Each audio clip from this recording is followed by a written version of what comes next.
Son Éminence, le cardinal Émile Biayenda, apparaît toujours comme un leader religieux de référence dans la mémoire de bon nombre des Congolais. Comment est-il devenu cardinal et archevêque de Brazzaville? Qui était-il exactement? Voici les détails. Sainte Vierge Marie, fais que je sois saint pour que ma vie, ma prière, mon témoignage, ma parole suscitent des vocations de femmes et d'hommes engagés au service de ton Fils et à celui de nos frères.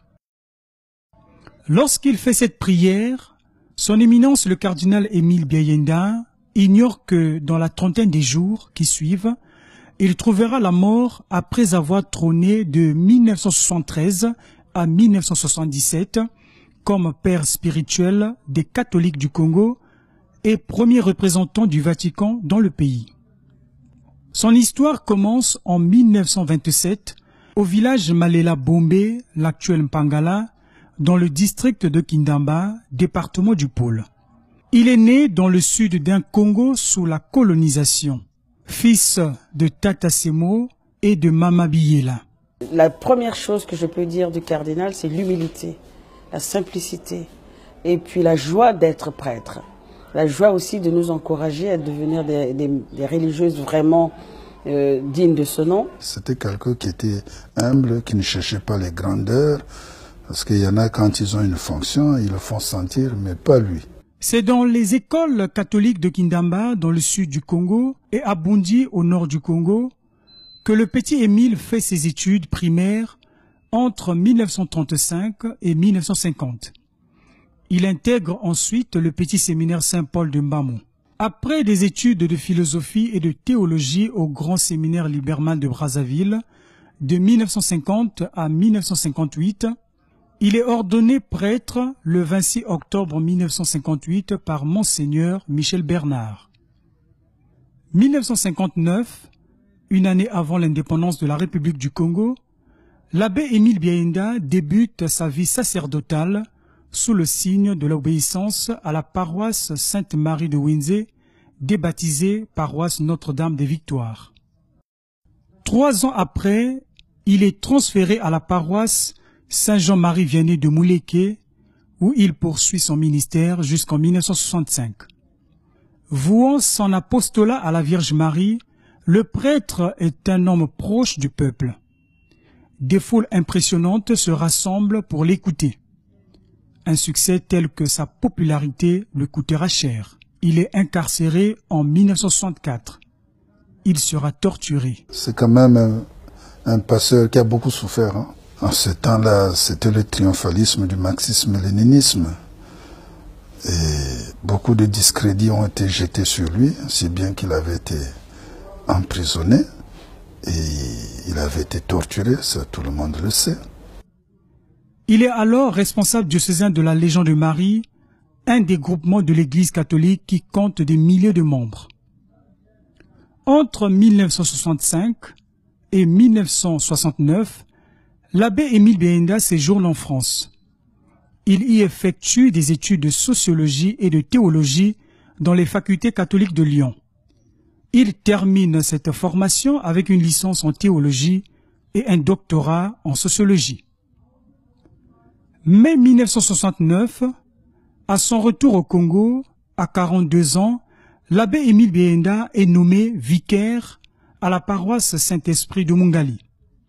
L'année suivante, le 18 février, il occupe la fonction de vicaire épiscopal chargé de la coordination entre les diverses œuvres d'apostolat et les commissions diocésaines. Jouissant d'un charisme certain par son service, le jeune vicaire est promu archevêque coadjuteur avec droit de succession le 7 mars 1970. Sa consécration à ce titre s'est produite à Rome le 17 mai 1970. Comme le cardinal, à cette époque, il était évêque coadjuteur avec droit de succession. Donc automatiquement, le jour de la mort de Monseigneur Théophile Mbemba, il était automatiquement devenu archevêque de Brazzaville. Le 2 février 1973, Émile Biayenda est créé cardinal à 46 ans par le pape Paul VI à Rome. C'était le cardinal de l'Afrique centrale. Pour mieux orienter ses prédications, Son éminence, le cardinal Émile Biaenda, en tant que prince d'église, était à l'écoute des politiques. Malgré le parti marxiste-léniniste qui dirigeait le pays, le cardinal congolais dialoguait de temps en temps avec le chef de l'État, Marien Ngouabi. Quand le président sollicite un rendez-vous, le cardinal s'y rend. Lui, il aimait tout le monde.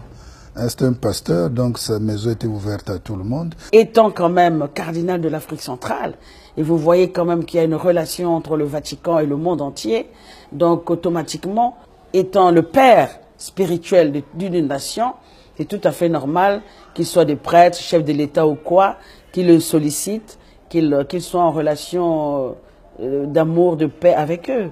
Et ça, c'est au niveau du monde entier, de toute façon. La dernière fois que les deux personnalités se sont vues, c'était le 18 mars 1977, quelques heures avant l'assassinat du président. Les sœurs de Saint-Joseph de Cluny, qui sont à Javoué, leur école, qui était Patrice Lumumba, était nationalisée. On était venu leur dire qu'elles devaient aussi déguerpir.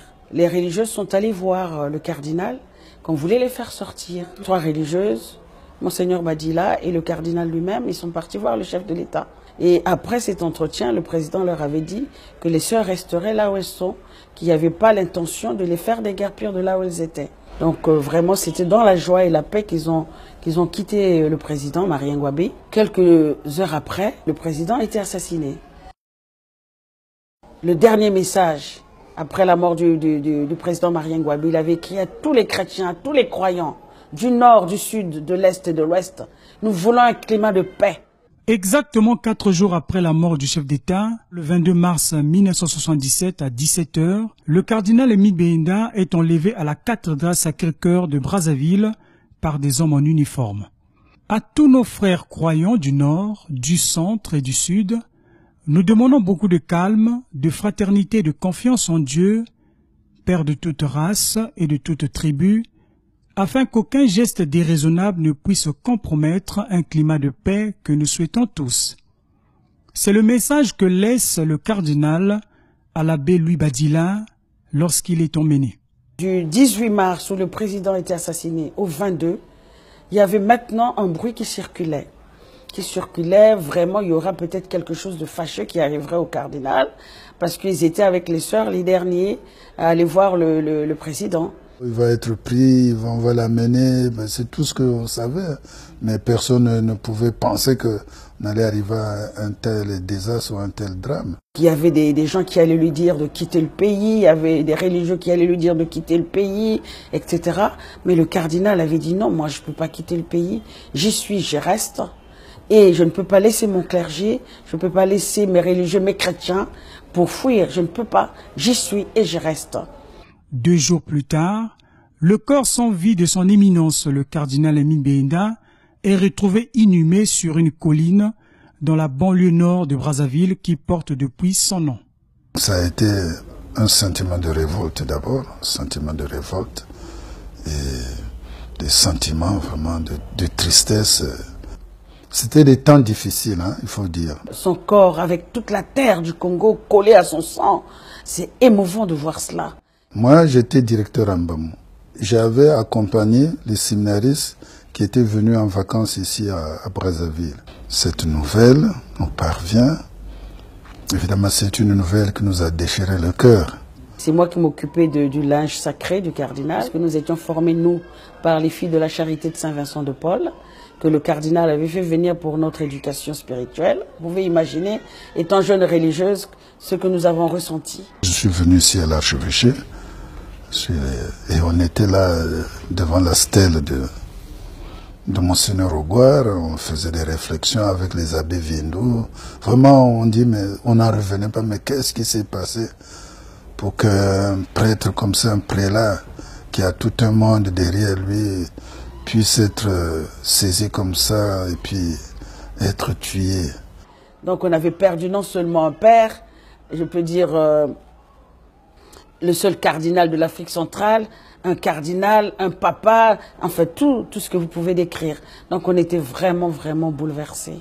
Un leader religieux proche de la jeunesse, Émile Biaenda suscitera de nombreuses vocations. Des associations et mouvements chrétiens d'apostolat ont vu le jour pour pressurer la mémoire de l'homme d'église. Que nous avons vu que le cardinal n'est pas mort seulement comme ça sur son lit, mais assassiné, mais en apportant avec lui son sang uni au sang de la terre congolaise. Donc il est mort pour tous les Congolais et pour tous les chrétiens. Un homme de paix pour qui nombreux des chrétiens et même les autorités du Congo plaident pour la béatification et mieux une canonisation. C'est mon prédécesseur, Monseigneur Batantou, qui avait commencé cette cause et nous avons continué quand je suis venu ici à Brazzaville. Et quand l'enquête diocésaine était bouclée, nous l'avons envoyé à Rome. Je crois que le travail était satisfaisant et en ce moment-là, ils ont nommé ce qu'on appelle le postulateur. Donc avec la béatification, c'est le renforcement de la paix, le renforcement de l'amour entre nous et l'unité. Et puis aussi, ça cadrera avec notre devise. Unité, travail, progrès. Régulièrement, des séances de prière, des pèlerinages sont organisés sur la désormais célèbre montagne Émile Béinda à Diri. Depuis une décennie, nombreux sont les chrétiens qui se rendent sur cette montagne pour prier et chercher la face de Dieu. Il sied pour les chrétiens de revivre cette montée avec le Christ et en pensant évidemment à ce que le cardinal a vécu. Hommes, femmes, enfants, tout âge confondu, parcourent donc les 15 stations de croix érigées sur le flanc de la montagne qui mènent jusqu'à l'endroit où la dépouille du cardinal fut retrouvée. On espère qu'il soit béatifié, canonisé, parce qu'il est mort pour l'amour de Dieu et pour l'amour du prochain. Donc ça a une récompense dans le ciel comme sur la terre. C'est ici, dans la chapelle de la cathédrale Sacré-Cœur de l'archidiocèse de Brazzaville, que repose son éminence, le cardinal Émile Béinda.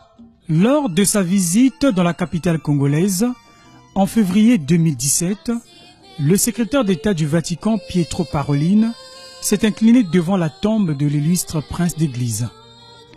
En hommage à l'homme, le grand séminaire de Liberman de Brazzaville à Kinsundi a été débaptisé Grand Séminaire Émile Béinda, là où il a lui-même suivi, dans les années 50, la formation qui débouchera sur son ordination en tant que prêtre en 1958.